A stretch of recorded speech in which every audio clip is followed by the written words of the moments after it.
ہر شخص چاہتا ہے کہ مجھے چین ملے، سکون ملے، اطمینان ملے، مزیداری کی زندگی ملے، اور ہمارا مزاج ایسا بن گیا ہے کہ جب ہمارے مزاج سے کام ہوتا ہے تو ہم اللہ تعالیٰ کے بہت وفادار بن جاتے ہیں. جب ہمارے مزاج سے ہٹ کر جو کوئی کام ہوتا ہے تو شکایتیں شروع کر دیتے ہیں، ہمارے ساتھ ایسا کیوں ہوا، ہمارے ساتھ ایسا کیوں ہوا، ہماری ابا نے بے عزتی کر دی، ہمارے چچا نے بے عزتی کر دی، ماموں نے بے عزتی کر دی. بھائی پہلے فیصلہ کر لیں، ہم اور آپ ابھی اسی وقت یہی فیصلہ کریں، عزت ذلت کس کے ہاتھ میں ہے بھائی؟ بس اتنے ہی لوگوں نے جواب دیا. یہ آواز ماشاءاللہ. عزت ذلت کس کے ہاتھ میں؟ ماشاءاللہ. روزی کا گھٹانا بڑھانا کس کے ہاتھ میں؟ غمی خوشی کس کے ہاتھ میں؟ زندگی موت کس کے ہاتھ میں؟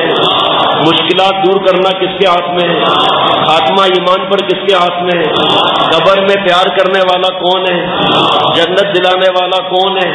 سب سے بڑا کون ہے؟ مشکل کشا کون ہے؟ اس کو تو ہم نے ناراض کیا ہوا ہے. آپ بتاؤ، فیصلے تو آسمان سے آتے ہیں نا. ذرا شوہر نے پٹائی کر دی، فوراً ابا کو فون کیا، جاؤ بھائی. اور شوہر کے گھر چھوڑ کر بھاگ گئے. نہیں، پہلے آپ یہ لکھ کر دیں بانڈ پیپر پر کہ یہ خوشیاں ہمیں آپ دیں گے. بیگم صاحبہ اچانک خسارہ ہو گیا، سب کچھ جمع پونجی لٹ گئی، اب میں مجبور ہوں. ہم نہیں جانتے، ڈاکہ ڈالو، اسمگلنگ کرو، رشوت لو، سود لو، میں کچھ نہیں جانتی. مطلب ایسے ایسے حالات پیش آتے ہیں کہ سب سے پہلے ایک بات ہم آپ سمجھ لیں کہ کہاں کوئی غم نہ ہو، یہ صرف جنت کی زندگی ہے. اللہم لا عیش الا عیش الآخرہ. عیش تو آخرت کا عیش ہے. جو اللہ کے نیک بندے تکلیفیں ان کو بھی آتی ہیں. تو ذرا سی بات پر جو ہے شکایتیں شروع کر دینا. پہلے یہ دیکھیں کہ میرے اعمال کیسے ہیں.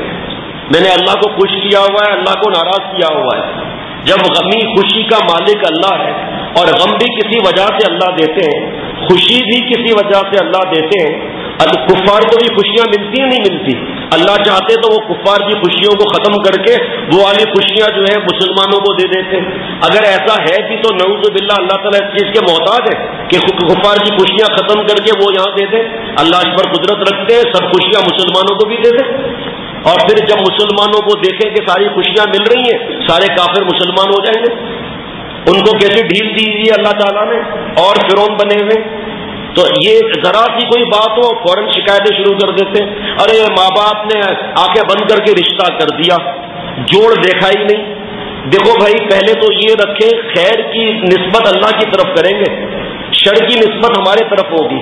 اور دلیل قرآن پاک کی ہے، ما اصابک من حسنۃ فمن اللہ. جتنی نیکیاں اللہ کی عطا ہے. وما اصابک من سیئۃ فمن نفسک. جتنے گناہ ہیں ہماری نفسی شرارت، غلاظت، حرارت ہے. فوراً شکایت آ جاتی ہے زبان پر، ہماری یہ خواہش پوری نہیں دی، اس کو گاڑی مل گئی، ہم کو گاڑی نہیں ملی. وہ خاتون دیکھو مزے میں ان کا شوہر کتنا خوش رکھتا ہے، اور ہمارے ابا نے ہمارا رشتہ کرا دیا خامخواہ. جو حرام عشق کرتے ہیں وہ ذمہ دار ہے، گناہ ہماری طرف سے. باقی جو رشتے ماں باپ کی مرضی سے بنتے ہیں وہ آسمان سے آتے ہیں رشتے، وہ اللہ تعالیٰ کی طرف سے. وہ شر اور بدماشی اور گناہ ہماری طرف سے، اور خیر کا خالق اور مالک اللہ ہے. جب کوئی تکلیف آتی ہے، میرے پیارے مرشد محبوب مرشد فرماتے تھے کہ یہ دیکھو کہ میں کس گناہ میں مبتلا ہوں، توبہ کریں ہم. اللہ تعالیٰ خود قرآن پاک میں فرما رہے ہیں، آگے میں پڑھوں گا کہ گناہوں کی نحوست کی وجہ سے وبال آتا ہے. ہمارے کرتوت ایسے ہیں. اب اس میں کیا ہے، حضور صلی اللہ خیر یہ باتیں آگے آ رہی ہیں کہ حضور صلی اللہ علیہ وسلم کو کوئی حاجت ہوتی تھی چوکھٹ پر اللہ کے سر رکھ لیتے تھے صلاۃ الحاجات پڑھ کر. حضرت شاہ رحمت صاحب رحمۃ اللہ نے فرماتے تھے کہ ہم نے تو صلاۃ الحاجات پڑھنا بھلا ہی دیا ہے، اور اس مشکل سے نکلنے کا جو راستہ ہے اس پہ عمل نہیں کرتے. پھر وہ باتیں بعد میں آتی رہیں گی. اب سنتے جائیں آپ. پہلے تو یہ سن لیں کہ جو مصیبت، دیکھو بھائی میں تفصیل نہیں بتاؤں گا دوبارہ کہ ساس سسر کا مسئلہ، شوہر کی پٹائی، بیگم صاحبہ کا چکر، شوہر کا ستانا، شوہر کا توجہ نہ دینا، اور نوکری کا اچانک چھوٹ جانا، ہر طرف اریانی، فحاشی، موبائل کی ذلتیں، سیل فون کی ذلتیں، خاتون کا فون آتا ہے، خط آتا ہے کہ میرا شوہر مجھے توجہ نہیں دیتا، ساری ساری رات فلمیں دیکھتا رہتا ہے، یہ رشتہ ختم ہو جائے تو اچھا ہے، نعوذ باللہ اولاد مر جائے تو اچھا ہے. یہ حالت ہے.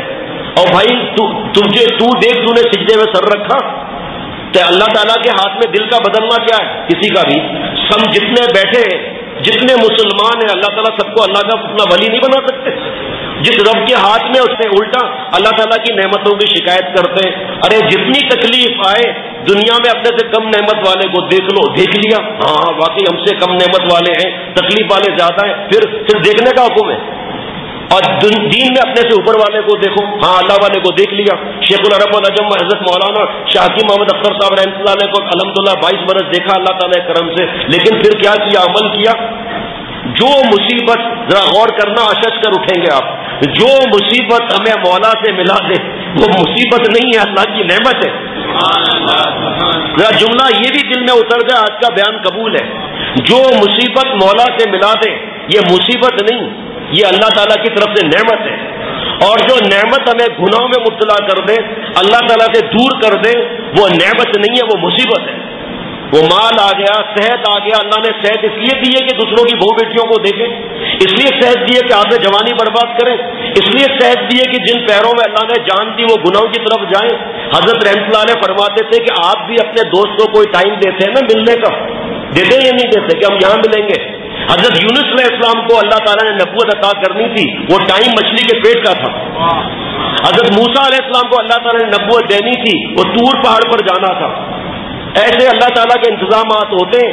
اللہ یہ غم اس لیے دیتے کہ میرا بندہ میرا ہو جائے، غیر کا نہ رہے.